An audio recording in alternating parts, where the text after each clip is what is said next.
හොඳයි හැම කෙනෙක්ම සුවපත් වේවා. අද අපි කතා කරන්න බලාපොරොත්තු වෙන්නේ මහා රාහුලෝවාද සූත්‍රයයි. මේ මහා රාහුලෝවාද සූත්‍රය බුදුහාමුදුරුවෝ දේශනා කරලා තියෙන්නේ අර කුඩා රාහුල හාමුදුරුවන්ටයි. බුදුහාමුදුරුවෝ පිණ්ඩපාතේ වඩිනකොට මේ රාහුල හාමුදුරුවෝ බුදුහාමුදුරුවෝ සමග පිණ්ඩපාතේ වඩිනවා. මෙන්න මෙහෙම පිණ්ඩපාතේ වඩිනකොට බුදුහාමුදුරුවෝ දේශනා කරනවා කියලා දෙනවා මේ කුඩා රාහුල හාමුදුරුවන්ට. රාහුල මේ රූප පිළිබඳව අවධානයෙන් ඉන්න ඕන කියලා. රූප පිළිබඳව අවධානයෙන් ඉන්න ඕන කියලා.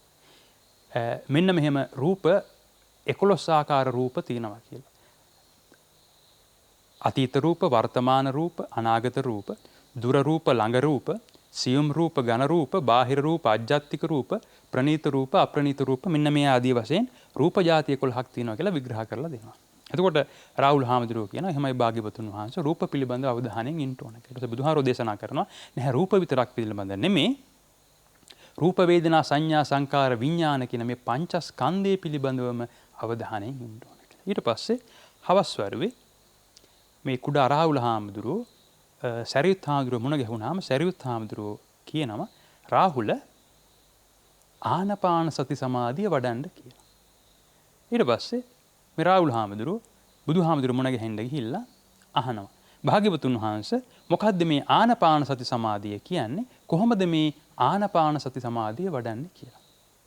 එතකොට බුදුහාමුදුරුවෝ නැවතත් මේ පඨවි, ආපෝ, තේජෝ, වායෝ, අවකාශ අර ච ධාතු විභංගයෙන් ධාතු කොටස් 5ක් ගැන විග්‍රහ කරලා මේ විඥාණය ගැන විග්‍රහයක් කරන්නේ නැහැ. ඇත්තෙන්ම මේ විඥාණය ප්‍රඥාව බවට ඇති කරගන්නේ කෙසේද කියන එක තමයි මේ කියලා දෙන්නේ රාහුල හාමුදුරුවන්ට. ඒක නිසා මෙතන තියෙන්නේ ච ධාතු විභංගය. එතකොට අපි බලමු මොකද්ද මේ බුදුහාමුදුරුවෝ රාහුල හාමුදුරුවන්ට කොහොමද මේක විග්‍රහ කරන්නේ කියලා.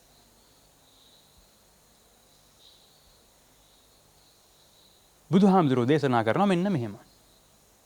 මෙත්තන් රාහුල භාවනම් භාවේ. රාහුල මෛත්‍රිය භාවනා කරන්න. මෙත්තන්. මෙත්තන් හිතේ රාහුල භාවනම් භාවයතෝ යෝ ව්‍යාපාදෝසෝ පහිස්සති. මේ මෛත්‍රිය භාවනා කරලා මොකද කරන්න ඕනේ? මෛත්‍රිය භාවනා කරලා මේ ව්‍යාපාදය ප්‍රාහණය කරන්න ඕන. ඒකයි තේරුම් ගන්න. ඒක නිසා අපි තේරුම් ගන්න ඕන එහෙනම් මේ මෛත්‍රිය වඩන්න ඕනේ කොයි වෙලාවටද? මේ සිතේ ව්‍යාපාදයේ උපදිනකොට. මෙන්න මේ ව්‍යාපාදයේ ප්‍රාහණය කරන්න තමයි මෛත්‍රී සහගත සිතක් ඇති කරගන්න ඕන. ඊට පස්සේ බුදුහාමුදුරුවෝ දේශනා කරනවා මෙන්න මෙහෙම. කරුණං රාහුල භාවනම් භාවේ. රාහුල කරුණාව භාවිතා කරන්න. කරුණං හිතේ රාහුල භාවනම් භාවයතු යා විහෙසාසා පහිස්සති. කරුණාව භාවනා කරලා මොකද කරන්න ඕනේ? විහෙසාව ප්‍රාහණය කරන්න ඕන. මොකද්ද මේ විහෙසාව කියන්නේ? තමාව හෝ අනුන්ව කායික හෝ මානසික වශයෙන් වෙහෙස කරවන සිතක්. එහෙමත් නැත්නම් තමාගේ හෝ අනුන්ගේ නිවන් දැකීමට බාධා ඇති කරන සිතක්. බාධා ඇති කරනවා. විහෙස. ඒකයි තේරුම් ගන්න. එහෙමනම් තමන්ට හෝ අනුන්ට හෝ නිවන්නට මේ නිවන් දකින්නට බාධා ඇති කරන සිතක් ජනිත වෙන වෙලාවට මොකද කරන්න ඕන? අන්න ඒ වෙලාවට කරුණා සහගත සිතක් ඇති කර ගන්න ඕන. ඒකයි තේරුම් ගන්න. එහෙනම් මොකද්ද මේ බුදුහාමුදුරුවෝ දේශනා කරන කරුණාව? කරුණන් ඒ කියන්නේ තමාගෙත් අනුන්ගෙත් නිවන් දැකීමට තියෙන බාධක ඉවත් කරන්න ඕන. අන්න ඒ සඳහා සිතක් ඇති කර ගන්න ඕන. කරුණන් ඒකයි තේරුම් ගන්න. දැන් අපි සාමාන්‍යයෙන් කරුණාව කියලා කියනවා. අපි ඔය කියන කරුණාව මොකද්ද? අපි හිතමු දැන් අපි පාරේ යනකොට හිඟන්නෙක් ඉන්නවා. අපිට ඒ පුද්ගලයා පිළිබඳ මොකක්ද ඇති වෙන්නේ? අපි කියනවා කරුණාවක් කියලා. ඇත්තෙන්ම අපිට ඇති වෙන්නේ අනුකම්පාවක්. ඒ පුද්ගලයා නිසා අපේ සිතේ යම්කිසි කම්පනයක් ඇති වෙනවා. අපි ඒක නිසා ඒ පුද්ගලයාට මොකද කරන්නේ? මුදල් කීපයක් දෙනවා, එක්ක කෑම වේලක් හරි මොන හරි දීලා ඒ පුද්ගලයාට తాවකාලික සුවයක් උදා කරලා දෙනවා. ඒක නෙමෙයි බුදුහාමුදුරුවෝ කියන කරුණාව. බුදුහාමුදුරුවෝ කියන්නේ අපිට ඒ පුද්ගලයාට හරි මේ දුකින් මිදී නිදහස් වෙන ක්‍රමවේදය කියලා දෙන්න පුළුවන් නම්, ඒ පුද්ගලයාටත් මේ දුකින් මිදී නිදහස් වෙන්න තියෙන බාධක ඉවත් කරන්න පුළුවන් නම්, අන්න ඒ සඳහා කටයුතු කරන්න පුළුවන් නම්, අන්න ඒ සිතක් ඇති කරගන්න ඕන. අන්න එහෙම සිතක් ඇති කරගෙන අර විහෙසා සහගත සිත ප්‍රාහණය කරන්න ඕන. ඒකයි තේරුම් ගන්න ඕනේ. ඒක නිසා විහෙසා සහගත සිතක් උපදින්න එනකොට අපි මොකද කරන්න ඕනේ? කරුණා සහගත සිතක් ජනිත කරලා ඒ විහෙසාව ප්‍රාහණය කරන්න ඕන. ඊට පස්සේ බුදුහාමුදුරුවෝ දේශනා කරනවා මෙන්න මෙහෙම. මුදිතං රාහුල භාවනං භාවේහි. රාහුල මුදිතාව භාවිතා කරන්න. මුදිතාව භාවනා කරන්න. මුදිතං හිතේ රාහුල භාවනං භාවයතු යා අරතිසා පහිස්සති. මුදිතාව භාවනා කරලා මොකද කරන්න කියන්නේ? අරතිය ප්‍රාහණය කරන්න කියලා කියනවා. අරතිය ප්‍රාහණය කරන්න කියලා කියනවා. මොකක්ද අරතිය කියලා කියන්නේ? අරතිය කියලා කියන්නේ ඊර්ෂ්‍යාවටයි.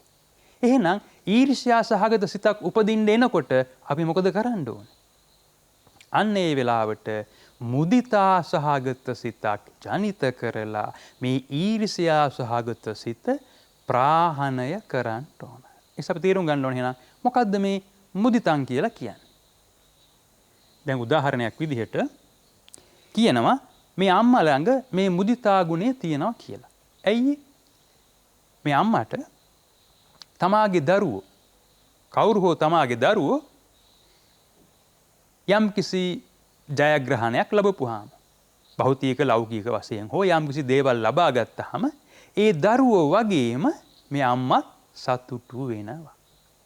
ඒකයි තේරුම් ගන්න ඕනේ. අපි බලමු තවත් උදාහරණයක්. අපි හිතමු ඉස්කෝලේ එක පන්තියේ ළමයි දෙන්නෙක් ඉන්නවා. යාළුවෝ දෙන්නෙක් ඉන්නවා. මේ යාළුවෝ දෙන්නගෙන් එක්කෙනෙක් විභාගේ පාස් වෙනවා. එක්කෙනෙක් විභාගේ ෆේල් වෙනවා. එතකොට අර විභාගේ ෆේල් වෙච්ච යාළුවට විභාගේ පාස් වෙච්ච යාළුවා කෙරෙහි මොකක්ද ඇති වෙන්නේ? ඊර්ෂ්‍යාවක් ඇති වෙනවා. ඒකයි තේරුම් ගන්න ඕනේ. හැබැයි අර විභාගේ ෆේල් වෙච්ච යාළුවටත් පුළුවන් නම් අර තමාගේ යාළුවා වගේම තමනුත් ඒ අනුන් ලැබපු ජයග්‍රහණයට තමා ලැබපු ජයග්‍රහණයක් වගේම සතුටු වෙන්න. අන්න ඒක තමයි මුදිතා ගුණය. ඒක අපි තේරුම් ගන්න ඕන. මෙන්න මේ ඊර්ෂ්‍යා සහගත සිතක් උපදින්න එනකොට අපි මොකද කරන්න ඕනේ? මුදිතා සහගත සිතක් ජනිත කරලා මේ ඊර්ෂ්‍යා සහගත සිත ප්‍රාහණය කරන්න ඕන. ඒකයි තේරුම් ගන්න ඕනේ. ඊට පස්සේ බුදුහාමුදුරුවෝ දේශනා කරනවා උපෙක්ඛං රාහුල භාවනං භාවේහි. උපෙක්ඛං හිතේ රාහුල භාවනං භාවයතු යෝ පටිගෝසෝ පහිස්සති. පටිග සහගත සිතක් උපදින්න එනකොට මොකද කරන්න ඕනේ?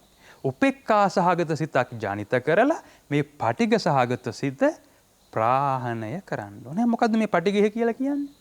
මොකද්ද මේ පටිගයයි ව්‍යාපාදයයි අතර තියෙන වෙනස? පටිඝය කියලා කියන්නේ යමෙකුට තමා කෙරෙහි තරහක්, ද්වේෂයක් ඇති වෙනවා නම් ඒකට අපි කියනවා පටිඝය කියලා. දැන් උදාහරණයක් විදිහට අපිට අපේ කකුල ගලක පැදුනහම අපිට අපි එක්කම තරහ යනවා. ඒ වගේම අපි හිතමු අපි ඉස්කෝලේ හෝ මොනවා හෝ අපිට යම් කිසි දෙයක් වැරදුනහම සමහර විට අපිට කායකට තරහ යන්නේ තමා එක්කම තරහ යනවා. අන්න ඒ වගේ වෙලාවට මොකද කරන්න ඕනේ? උපෙක්ඛා සහගත සිතක් ජනිත කරලා මේ පටිඝ සහගත සිත ප්‍රාහණය කරන්න ඕන. ඒකයි තේරුම් ගන්න ඕනේ. ඊට පස්සේ බුදුහාමුදුරුවෝ දේශනා කරනවා අසුබන් රාහුල භාවනං භාවේහි. රාහුල අසුබේ භාවනා කරන්න. අසුබං හිතේ රාහුල භාවනං භාවයතු යෝ රාගෝසෝ පහිස්සති. මේ රාග සහගත සිතක් උපදින්න එනවනම්, රාගය උපදින්න එනවනම් මොකද කරන්න ඕනේ? අන්න ඒ වෙලාවට ඒ රාගය ප්‍රාහණය කරන්න මොකද කරන්න ඕනේ? අසුබ සහගත සිතක් ජනිත කරන්න ඕන. ඒ කියන්නේ අසුභානුස්සතිය වඩන්න ඕන. ඒකයි තේරුම් ගන්න ඕන. අසුභානුස්සතිය වඩන්න ඕන. අපි මීට කලින් සතර සතිපට්ඨානය දේශනා කරලා තියෙනවා.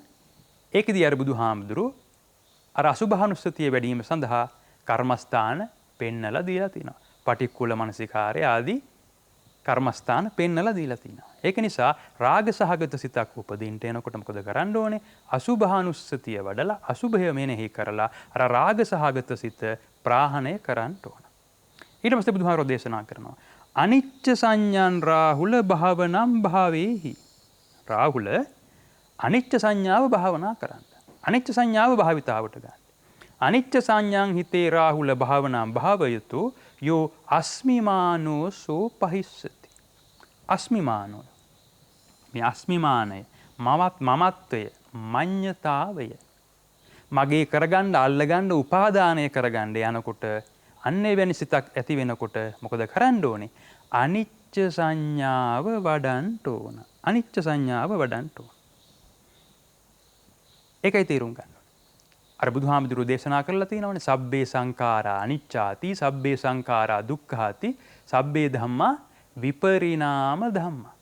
ඒකයි තේරුම් ගන්න ඕනේ. එහෙමත් නැත්නම් බුදුහාමුදුරුවෝ තවත් දේශනා කරලා තියෙනවා අර අට්ඨියති හරායති ජිගුජ්ජති. මෙන්න මේ ආකාරයෙන්. ඒක නිසා මේ අස්මිමානය උපදින්ට එනකොට මොකද කරන්න ඕනේ?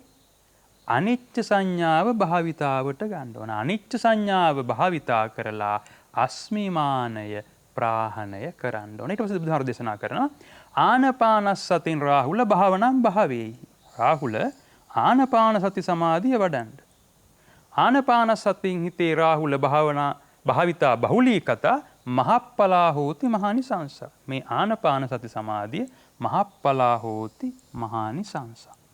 ඒක දැන් අපි තේරුම් ගන්න ඕන. බුදුහාමුදුරුවෝ මේ රාහුල හාමුදුරුවන්ට කරුණු 7ක් විග්‍රහ කළා.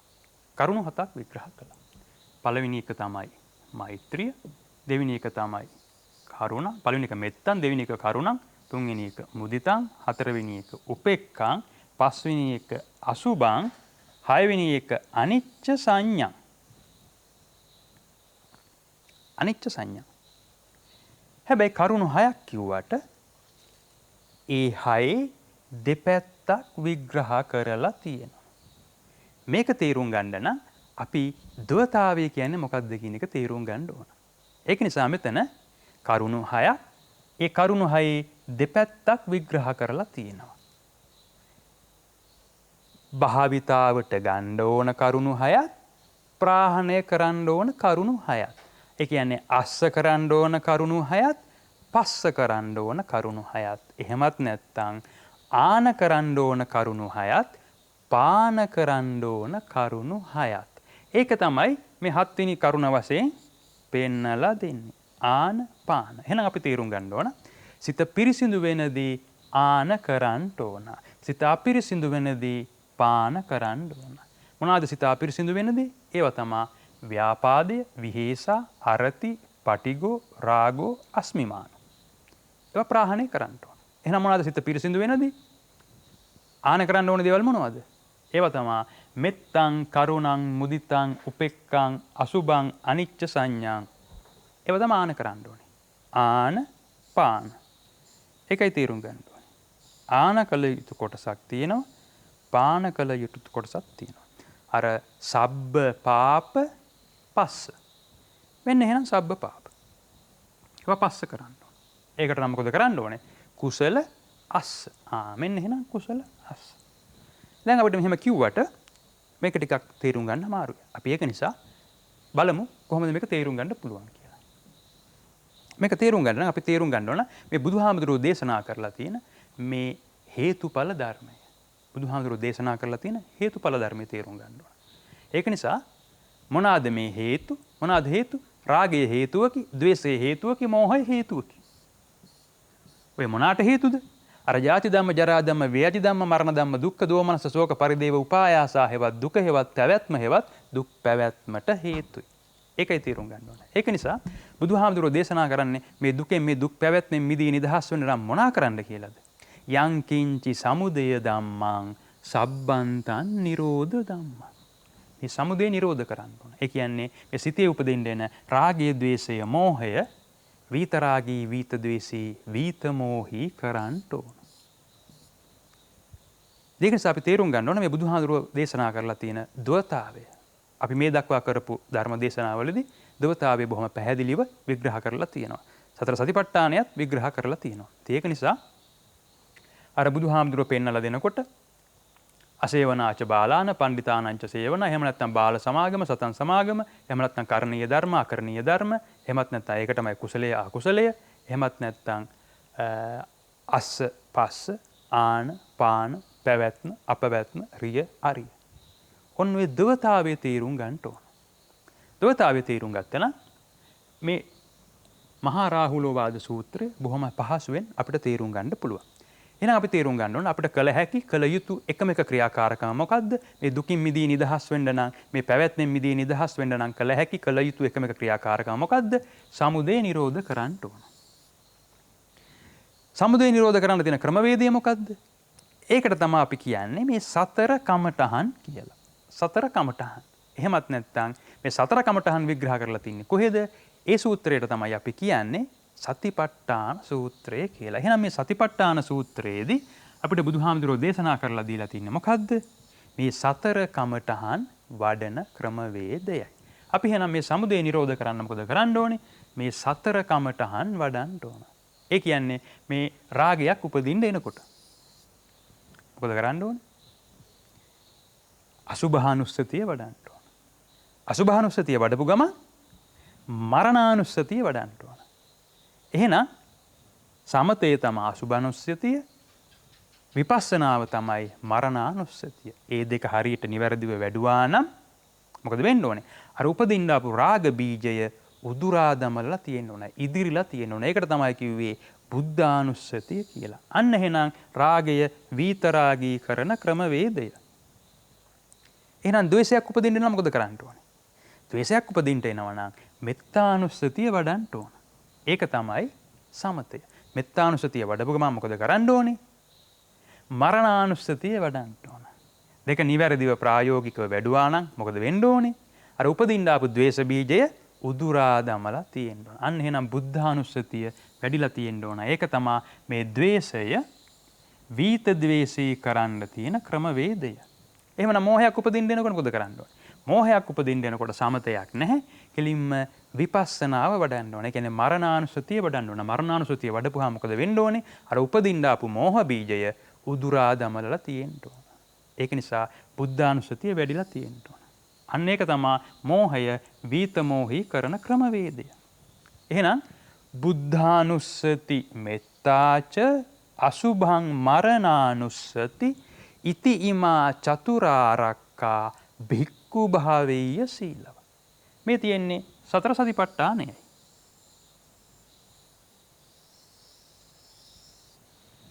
යමෙක් මේ සතර කමඨහන් වඩනවා කියන්නේ සතර සතිපට්ඨානේ වඩනවා කියන එකයි. යමෙක් මේ සතර කමඨහන් වඩයිද ඒ කියන්නේ සතර සතිපට්ඨානය වඩනවා. එහෙනම් ඒ පුද්ගලයා තුළ සත්‍තිස් බෝධිපාක්ෂික ධර්මම පූර්ණය වෙනවා. ඒක නිසා මෙන්න මේ සමුදය නිරෝධ කරන ක්‍රමවේදයම තමයි බුදුහාමුදුරුවෝ මේ රාහුල හාමුදුරුවන්ටත් කියලා දෙන්නේ. දේශනා කරන්නේ.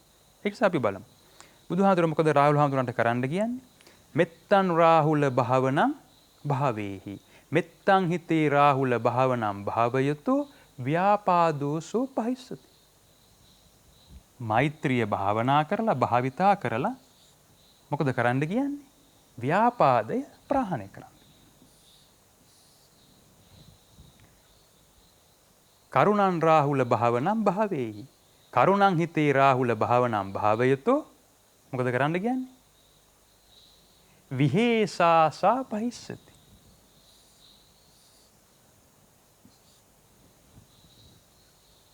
මුදිතං රාහුල භාවනං භාවේහි. මුදිතං හිතේ රාහුල භාවනං භාවයතෝ යා අරතිසා පහිස්සති. උපෙක්ඛං රාහුල භාවනං භාවේහි. උපෙක්ඛං හිතේ රාහුල භාවනං භාවයතෝ යෝ පටිඝෝසෝ පහිස්සති. අසුභං රාහුල භාවනං භාවේහි. අසුභං හිතේ රාහුල භාවනං භාවයතෝ යෝ රාගෝසෝ පහිස්සති.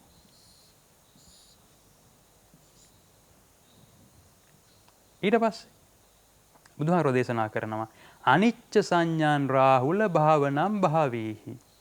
අනිච්ච සංඥාන් හිතේ රාහුල භාවනම් භාවයතෝ යෝ අස්මිමානෝසෝ පහිස්සති. දැන් අපි තේරුම් ගන්න ඕන මොකද්ද මේ අස්මිමානය කියන්නේ කියලා. අපි දන්නවා මේ අපේ සිතේ තියෙනවා කැමැත්ත කියලා එකක්. මේ කැමැත්තෙන් අපි මොකද කරන්නේ? මේ කැමැත්තෙන් අපි බැඳෙනවා. අපි බැඳෙනවා. මොනකටද බැඳෙන්නේ? පංචස්කන්ධයට. මේ රූප වේදනා සංඥා සංකාර විඥාන කියන පංචස්කන්ධයට බැඳෙනවා. මගේ කරගන්නවා, අල්ල ගන්නවා, උපාදානය කරගන්නවා. ඒකයි තේරුම් ගන්න. ඒ කියන්නේ මාගේ කැමැත්ත පරිදි පවත්වන්න නවත්වන්න පුළුවන් කියලා අල්ල ගන්නවා. එකතු කරගන්නවා. මගේ කරගන්නවා. ඇයි එහෙම මගේ කරගන්නේ? මාගේ කැමැත්ත පරිදි පවත්වන්න නවත්වන්න පුළුවන් කියලා. අන්න ඒකට කියනවා නිච්ච කරගන්නවා කියලා. එහෙනම් මං අහනවා ඇයි මම මෙහෙම නිච්ච කරගන්නේ? ඒ නිච්ච කරගැනීමෙන් මම ලබන ලාභය ප්‍රතිලාභය මොකද්ද? නිච්ච කරගන්නකොට අල්ල ගන්නකොට එකතු කරගන්නකොට මගේ කරගන්නකොට තමයි මම සතුටක් සුඛයක් ආස්වාදයක් ලබන්නේ. ඒකයි තේරුම් ගන්න ඕනේ. අන්න එහෙනම් මම සුඛයක් විඳිනවා. සතුටක් විඳිනවා. ආස්වාදයක් ලබනවා. එහෙනම් මම දැන් අහනවා ඇයි මම මෙහෙම මගේ කරගනිමින් මෙන්න මේ විදිහට නිච්ච කරගනිමින් මෙහෙම සතුටක් සුඛයක් ආස්වාදයක් විඳින්නේ? මම හිතනවා මම දකිනවා නිච්ච කරගෙන මගේ කරගෙන මෙහෙම සතුටක් සුඛයක් ආස්වාදයක් විඳින එක තමා මට මේ ලෝකේ කරගන්න තියෙන ඉහළම වටිනාම දේ කියලා. ඒකයි තේරුම් ගන්න. මම ඒක තමා මේ සාරයි කියලා දකින්නේ. ඒ කියන්නේ මේ රාගයෙන් ද්වේෂයෙන් මෝහයෙන් එකතු කරගන්න එක මගේ කරගෙන ගන්න එක අල්ල ගන්න එක මේ පංචස්කන්ධයේ උපාදානය කරගන්න එක එහෙම උපාදානය කරගෙන මගේ කරගෙන සතුටක් සුඛයක් ආස්වාදයක් විඳින එක තමයි මට කරගන්න පුළුවන් ඉහළම වටිනාම දේ සාරවත්ම දේ අර්ථාන්විතම දේ සාර්ථකම දේ කියලා දකිනවා. ඒක මගේ දැක්මක්. සංසාර දිට්ඨිය කියලත් බුදුහාමුදුරුවෝකට දේශනා කරලා තියෙනවා. සංසාර දිට්ඨිය. මේ සංසාර දිට්ඨියෙන් තමයි ඔය ක්‍රියාකාරකම කරන්න පුළුවන්. ඒක නිසා මම ගන්නවා මම කූණ්‍යක් අරගෙන ගහ ගන්නවා මම කියලා. ඒ කූණ්‍ය වටේට පුළුවන් තරම් මගේ කරගන්න කටයුතු කරනවා. මගේ කරගන්න බැරි වෙන ප්‍රමාණයට මාගේ කැමැත්ත පරිදි කියලා ගන්නවා. ඒක නිසා මා තුල සංකල්පයක් තියෙනවා. මම යයි ගැනීම සුදුසුයි. මගේ කර ගැනීම සුදුසුයි. මාගේ කැමැත්ත පරිදි කියලා ගැනීම සුදුසුයි. අන්න ඒකට තමයි අත්ත කියලා කිව්වේ. අන්න එහෙමනම් මා තුල දැක්මක් තියෙනවා. ඒක තමයි සංසාර දිට්ඨිය. සංසාර දිට්ඨිය තමයි නිච්ච සුඛ අත්ත. ඔන්න ඕකේ එකතුව තමයි අස්මිමානය කියලා කියන්නේ. එහෙනම් බුදුහාමුදුරුවෝ දේශනා කරනවා නිච්ච කරගත්තට වැඩක් නැහැ. ඇයි? මාගේ කරගත්තට අල්ලගත්තට උපාදානය කරගත්තට වැඩක් නැහැ. ඇයි? ඒ කිසිම දෙයක් මාගේ කැමැත්ත පරිදි පවත්වන්න නවත්වන්න බෑ. මාගේ පාලනය යටතේ තියාගන්න බෑ. මාගේ වසඟය යටතේ තියාගන්න බෑ. කොයිහම් හෝ මොහොතක් උදා වෙනවාමයි ඒ නිච්ච කරගත්තු දේවල් මාගේ කැමැත්ත පරිදි පවත්වන්න නවත්වන්න බැරි වෙනවා. ඒකයි බුදුහාමුදුරුවෝ දේශනා කළේ සබ්බේ සංඛාරා අනිච්චාති කියලා. ඒ කියන්නේ නිච්ච කරගත්තට වැඩක් නැහැ. මොකද වෙන්නේ? අනිච්ච වෙනවාමයි. ඒකයි තේරුම් ගන්න ඕනේ. ඒකමයි අර බුදුහාමුදුරුවෝ අපිට දේශනා කරලා තියෙන්නේ. අනිච්ච අනුපස්සී විහෙරති නිච්ච සංඥා පජහති කියලා. එහෙමනම් දැන් අහනවා අර මම නිච්ච කරගත්තු දේවල්, මගේ කරගත්තු දේවල්, අල්ලගත්තු දේවල්, උපාදානය කරගත්තු දේවල්, මාගේ කැමැත්ත පරිදි පවත්වන්න නවත්වන්න පුළුවන් කියලා මගේ කරගත්තු දේවල්, නිච්ච කරගත්තු දේවල්, මාගේ කැමැත්ත පරිදි පවත්වන්න නවත්වන්න බැරි වෙනකොට අර මම විඳමින් හිටපු සුඛයට, සතුටට, ආස්වාදයට මොකද වෙන්නේ? අන්න එදාට අර මම විඳමින් හිටපු සතුට, සුඛය, ආස්වාදය දුකක් බවට පත් වෙනවා. අර සුඛයම දුකක් බවට පත් වෙනවා. ඒකයි තේරුම් ගන්න ඕනේ. ඒකයි තේරුම් ගන්න. අර මම විඳමින් හිටපු සුඛයම දුකක් බවට පත් වෙනවා. ඒක නිසා බුදුහාමුදුරු දේශනා කළේ සබ්බේ සංඛාරා අනිච්චාති සබ්බේ සංඛාරා දුක්ඛාති. ඒක නිසා බුදුහාමුදුරු දේශනා කරනවා දුක්ඛ අනුපස්සී විහෙරති සුඛ සංඥා පජහති. ඒකයි තේරුම් ගන්න ඕනේ. ඒක නිසා අපි තේරුම් ගන්න ඕන ඔය මම ප්‍රියයි මනාපයි මගේ කරගන්නේ අල්ලගන්නේ ප්‍රියයි මනාපයි කියලා මගේ කරගන්නේ අල්ලගන්නේ උපාදානය කරගන්න දේවල් වලට මොකද වෙන්නේ? ඒක නිසා බුදුහාමුදුරු දේශනා කරනවා සබ්බේ මේ පියේහි මනාපේහි නානා භාවෝ විනා භාවෝ. මම මේ ප්‍රියයි මනාපයි කියලා දැකලා ඒ නිසා බුදුහාමුදුරු දේශනා කරන්නේ නැහැ මේ ලෝකේ ලස්සන දේවල් නැහැ කියලා. ප්‍රියමනාප දේවල් නැහැ කියලා. මధుර දේවල් නැහැ කියලා. බුදුහාමුදුරු එහෙම දේශනා කරලා නැහැ. නමුත් බුදුහාමුදුරු දේශනා කරන්නේ අපි ප්‍රියයි මනාපයි ලස්සනයි මధుරයි සුන්දරයි කියලා ඒ අල්ලගත්තට මගේ කරගත්තට උපාදානය කරගත්තට ඒ දේවල් වලට මොකද වෙන්නේ? සබ්බේ මේ පියේහි මනාපේහි නානා භාවෝ විනා භාවෝ. මොහොතක් පාසා මොනවද වෙන්නේ ඒවට? වෙනස් වීමට ලක් වෙනවා. විපරිණාම ධර්මයට පත් වෙනවා.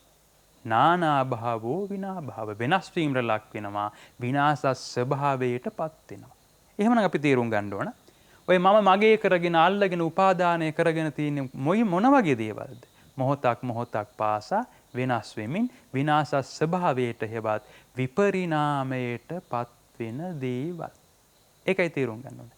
ඒක නිසා බුදුහාමුදුරුවෝ දේශනා කරන්නේ එහෙමනම් මම යයි ගැනීම සුදුසුද?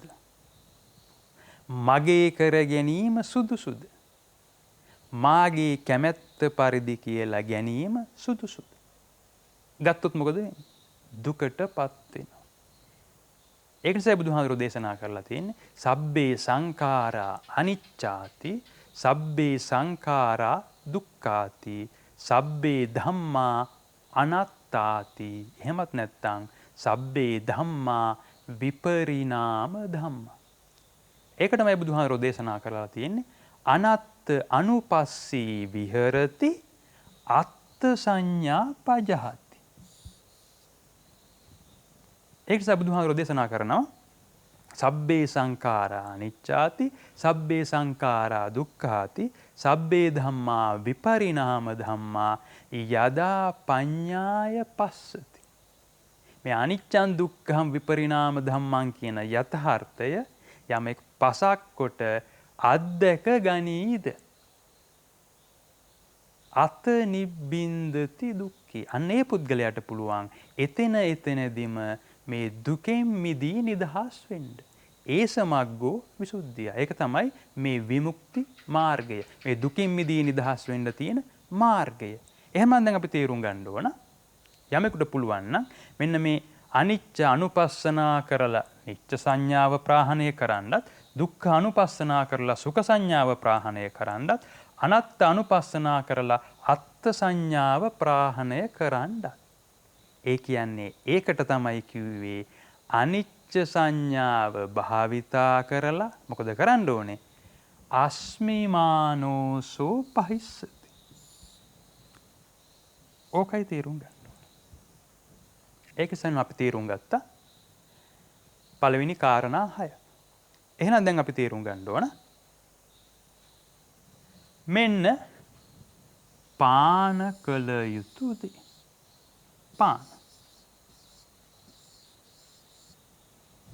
එහෙනම් මෙන්න ආන කළ යුතු දේ. ඕක තමයි 7 වෙනි අංගය. දැන් අපිට බොහොම පැහැදිලි. ඒක නිසා අපි තේරුම් ගන්න ඕන යමෙකුට පුළුවන් නම් මේ රාහුල හාමුදුරන්ට දේශනා කළ ආකාරයටම මෙන්න මේ විදිහට සිත පිරිසුදු කරගන්න. ඒ සිත නික්ලේශී සිතක් බවට පත් වෙනවා. ඒ කියන්නේ සබ්බ පාප පස්ස අකරණං කුසල අස්ස උපසම්පදා. එහෙනම් ඒ සිතට මොකද වෙන්නේ? සචිත්ත පරියෝදපන. සෝචිත්තය පරිපූර්ණ වශයෙන් දපනය වෙනවා. ඒතම් බුද්ධ අනුශාසන. ඒකමයි මෙතනත් තේරුම් ගන්න ඕන. ඒ වගේම මෙතන තියෙනවා තවත් දෙයක් අපි තේරුම් ගන්න ඕන. බුදුහාමුදුරුවෝ මේ රාහුල හාමුදුරුවන්ට මෙතන තවත් දෙයක් විග්‍රහ කරලා තියෙනවා. ඒක තමයි අපි තේරුම් ගන්න ඕන මෙත්තානුස්සතිය විග්‍රහ කරලා තියෙනවා. මෙත්තානුස්සතිය විග්‍රහ කරලා තියෙනවා. ඒ වගේම මරණානුස්සතිය විග්‍රහ කරලා තියෙනවා.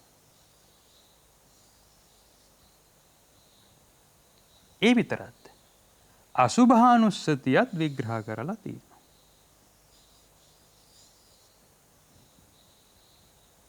අන්න එහෙනම් මේ සතර කමඨහන් වල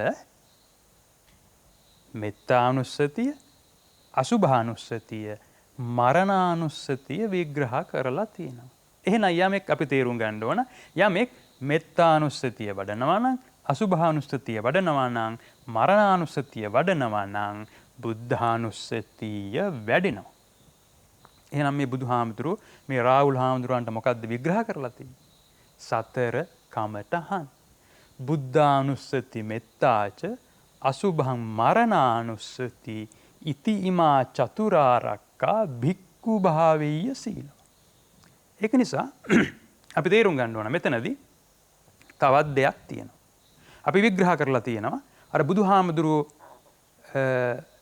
විග්‍රහ කරලා තියෙන මේ පින්කම් වල ආනිසංස. පින්කම් වල ආනිසංස. අර වේලාම සූත්‍රයේ දේශනා කරලා තියෙන බුදුහාමුදුරුවෝ අපිත් එක පෙන්නලා දීලා තියෙනවා මේ පින්කම් සහ ඒ පින්කම් වල ආනිසංසය. එතකොට අපි දන්නවා මේ ලෝකේ වැඩිම ආනිසංස තියෙන පින්කම මොකද්ද?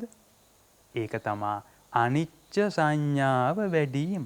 මෙන්න එහෙනම් මේ ලෝකයේ තියෙන වැඩිම ආනිසංස තියෙන පින්කම අනිච්ච සංඥාව වැඩි. එහෙනම් මොකද්ද මේ ලෝකේ අනිච්ච සංඥාව වැඩිම පළවෙනියටම ආනිසංස තියෙන පින්කම නම් ඊට පල්හැන් තියෙන වැඩිම ආනිසංස තියෙන පින්කම මොකද්ද? ඒක තමයි මෙත්තානුස්සතිය, ආර්ය මෛත්‍රිය ප්‍රතිරවීම. මෙන්න එහෙනම් දෙවෙනියට වැඩිම ආනිසංස තියෙන පින්කම. එහෙනම් බුදුහාමුදුරුවෝ මේ රාහුල හාමුදුරුවන්ට පෙන්නලා දීලා තියෙනවා මෙතන මේ ලෝකයේ තියෙන ලොකුම පින්කම් දෙක කරගන්න ආකාරය. ඒක නිසා අපි තේරුම් ගන්න ඕන බුදුහාමුදුරුවෝ මෙතනදී සමත විපස්සනා වශයෙන්ුත් මේ සතර කමඨහන්ම තමයි පෙන්නලා දීලා තියෙන්නේ. ඒක නිසා අපි තේරුම් ගන්න ඕන මෙන්න මේ ආකාරයකට මේ බුදුහාමුදුරුවෝ දේශනා කරන ආකාරයට මේ ප්‍රාහණය කර යුතු දේ ප්‍රාහණය කරනවා නම්, ආශ්‍රය කළ යුතු දේ ආශ්‍රය කරනවා නම්, ඒ කියන්නේ ආන පාන කරනවා නම් මේ සිත පරිපූර්ණ වශයෙන්ම නික්ලේශී සිතක් බවට පත් වෙනවා. ඒ කියන්නේ ඒකේ තේරුම තමයි සතර කමඨහන් වඩනවා නම්, ආනපාන සති සමාධිය වඩනවා නම් මේ සිත සම්පූර්ණයෙන්ම නික්ලේශී සිතක් බවට පත් වෙනවා. ඒක නිසා මෙතනදී බොහොම පැහැදිලි අපි ආනපාන සති සමාධිය වඩනවා කියලා මොකද කරන්න ඕනේ කියලා. ඕකමයි අර බුදුහාමුදුරුවෝ දේශනා කළේ අපිට අසේවනාච බාලානං පණ්ඩිතානංච සේවන. අසේවනාච බාලානං මේ සිතේ උපදින බාලයෝ ආශ්‍රය කරන්න එපා කිව්වා. කවුද මේ සිතේ උපදින බාලයෝ? මෙන්න ඉන්නවා සිතේ උපදින බාලයෝ. ව්‍යාපාදේ, විහේසා, අරති, පටිගෝ, රාගෝ, අස්මිමානෝ. එහෙමත් නැත්නම් නෙච්ච, සුඛ, අත්ත එහෙනම් කවුද සිතේ උපදින පඬිතුයෝ? එයයි තමයි. මෙත්තං, කරුණං, මුදිතං, උපේක්ඛං, අසුභං, අනිච්ච සංඥා. අනිච්චං දුක්ඛං විපරිණාම ධම්මා. එහෙනම් බුදුහාමුදුරුවෝ මේ දුකින් මිදී නිදහස් වෙන්න මොකද කරන්න කියන්නේ? මෙන්න මේ බාලයෝ ආශ්‍රය කරන්න එපා. මෙන්න මේ පඬිතුයෝ ආශ්‍රය කරන්න. ඒක තමයි මේ දුකින් මිදී නිදහස් වෙන්න තියෙන මාර්ගය. එහෙනම් දැන් අපිට තේරෙනවා ඔය හැම දෙයකින්ම විග්‍රහ කරලා තියෙන්නේ එකම දෙයක්. මේ දුකින් මිදී නිදහස් වෙන්නත් මේ පිරිසිදු සිතක් ඇති කරගන්න මොකද කරන්න ඕනේ කියලා. ඒක නිසා මෙතනදී බොහොම පැහැදිලි දෙයක් තියෙනවා අපිට. ඒක තමයි මේ බුද්ධ දේශනාවේ කොහෙවත්වත් ඔය ආස්වාස ප්‍රාස්වාස භාවනාවක් හෙවත් ඔය වායෝ කසිනය වැඩිවීමක් නැහැ. මෙතන එහෙම එකක් නැහැ. ආන පාන අස්ස පස්ස. බොහොම පැහැදිලි. ඒකයි තේරුම් ගන්න ඕන. ඒක නිසා අපි තේරුම් ගන්න ඕන ඔය බුදුහාමුදුරුවෝ බුදු වෙන්නත් කලින් මිනිස්සු ඔය වායෝ කසිනය හෙවත් ආනපාන ප්‍රාණයාම භාවනාව භාවිතා කළා. ඒක හොඳයි. මොනකටද? අර බ්‍රහ්ම ලෝකවලට යන්න, ධ්‍යාන ලබන්න, අසඤ්ඤ වෙන්න. ඒ භාවනා ක්‍රමයේ භාවිතා කළා කියලා මේ සමුදය නිරෝධ කරන්න බෑ. මෙතනදී බොහොම පැහැදිලි අපිට සමුදය නිරෝධ කරන්න. මෙන්න සමුදය. ඒක නිරෝධ කරන්න ඕන. අන්න ඒ සඳහා නම් මෙන්න මේ සිත පිරිසිදු වෙන දේ ආශ්‍රය කරන්න ඕන. ඒකයි තේරුම් ගන්න. ඊට පස්සේ බුදුහාමුදුරුවෝ අර සතර සතිපට්ඨාන සූත්‍රය වගේම ආපහු නැවතත් මේක කරන ආකාරය විග්‍රහ කරනවා. මේක කරන ආකාරය විග්‍රහ. ඒ කියන්නේ මේ සතර කමඨහන් වඩන ආකාරය විග්‍රහ කරනවා. ඒකයි තේරුම් ගන්න. සතිපට්ඨානය කියන්නේ මේකයි. ඒක නිසා අර සතර සතිපට්ඨානෙදී කිව්වා වගේම ඔය සිත පිරිසිදු වෙන දේ ආශ්‍රය කරන්නත් සිත අපිරිසිදු වෙන දේ ප්‍රාහණය කරන්නත් පෙර සූදානමක් ඇති කරගන්න ඕන. මොකක්ද මේ පෙර සූදානම?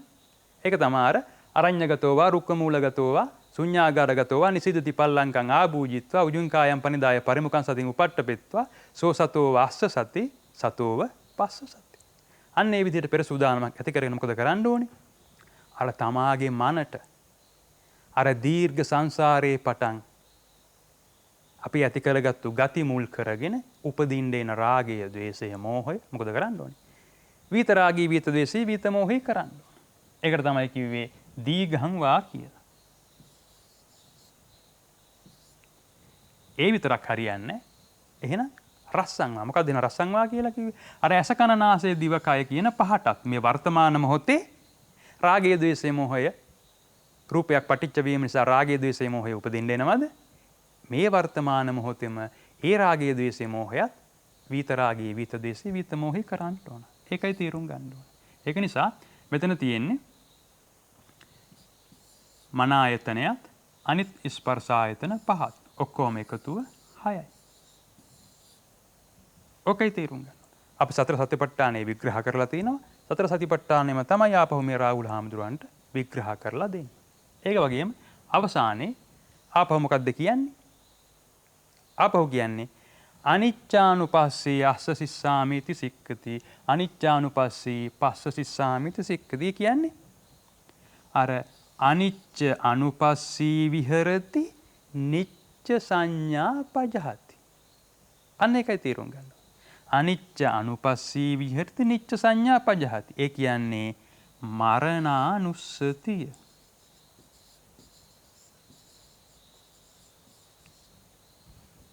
එහෙනම් යමෙක් මරණානුස්සතිය වඩනවා නම් මොකද වෙන්නේ? බුද්ධානුස්සතිය වැඩෙනවා. බුද්ධානුස්සතිය වැඩෙනවා. ඒක තමයි මේ විග්‍රහ කරලා තියෙන්නේ. විරාගානුපස්සී විහෙරති රාගම් පජහති. නිරෝධානුපස්සී විහෙරති සමුදයම් පජහති. පටිනිස්සග්ගානුපස්සී විහෙරති සබ්බ උපදි පජහති. ඒ කියන්නේ බුද්ධානුස්සතිය.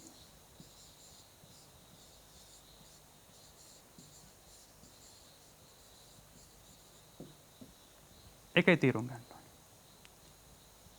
ඒක නිසා අපි තේරුම් ගන්න ඕන මේ කුඩා රාහුල හාමුදුරුවන්ට දේශනා කරලා තින්නේ සතර කමඨහන්මයි. එහෙමනම් සමුදය නිරෝධ කරන්න තියෙන එකම එක ක්‍රමවේදයයි. ඒ තමයි මේ සතර කමඨහන් වැඩිම. යමෙක් සතර කමඨහන් වඩයිද මේ සමුදය නිරෝධ කරනවා. ඒකයි තේරුම් ගන්න.